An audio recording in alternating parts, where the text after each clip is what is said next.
A lot of times on this show, I've talked about adventure, that indescribable feeling that elevates a game above being simply a computer program and into something so much more. Working in tandem with graphics and sound design, a sense of adventure is key to making a player feel as if they are contributing to a larger story, to a world that exists beyond the technical limitations of their console of choice. High scores and challenges are fine and dandy, but the games that stick with us are the ones that make us feel something. And believe it or not, there's one game in particular that manages to both push the Super Nintendo to its limits and bring storytelling through gameplay to the forefront of its design. Check your G diffusers and slap some duct tape over that frog's mouth. Let's talk about Star Fox.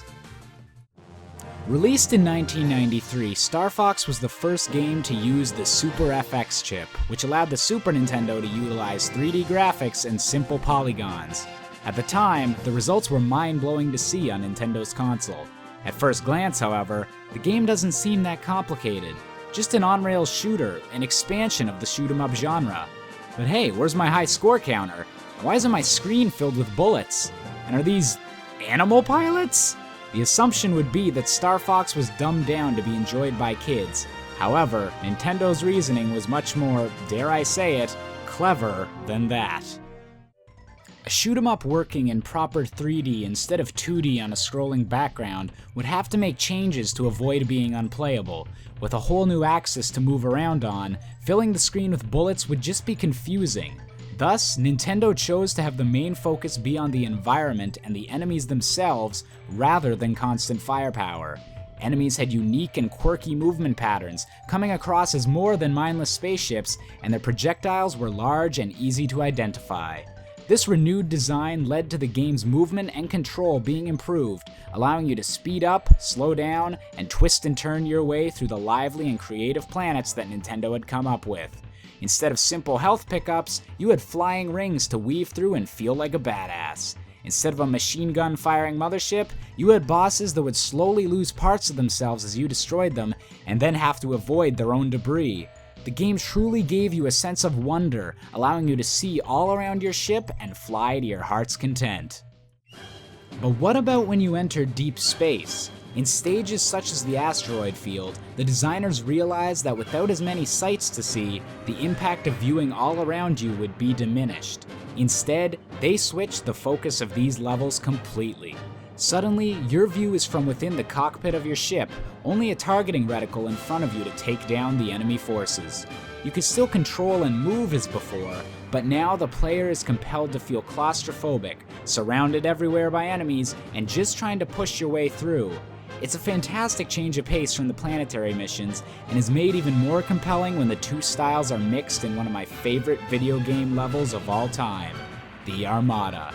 You start off in your cockpit view as slowly more and more larger ships begin appearing, surrounding you with enemy fire.